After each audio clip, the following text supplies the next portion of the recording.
So the pollution pods are 5 geodesic domes, and within each dome I've recreated the pollution from cities around the world.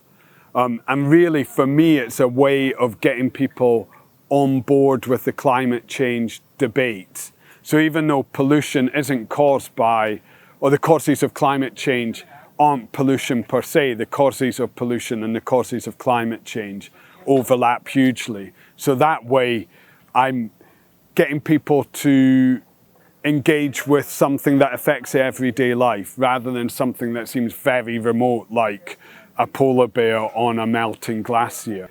I mean, this is a pretty new experiment for me. I mean, in April, I worked with some students to build a sculpture for a Sky Arts program called Landmark.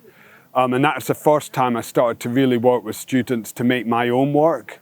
And so with this project, I've been training the students in how to set up the pollution pods, because we're taking them to King's Cross and then to various cities across the UK to land at COP26 in November. Pollution pods themselves is quite relevant, especially nowadays, to climate change and everything, and air pollution. And the whole part of it is it shows actually what each city is sort of like internally and how bad some of them are compared to one another directly, because you don't really, I suppose you wouldn't necessarily notice it that much if you were going from one city to another, whereas if you've got them right next to each other, you're comparing them, it's quite noticeable.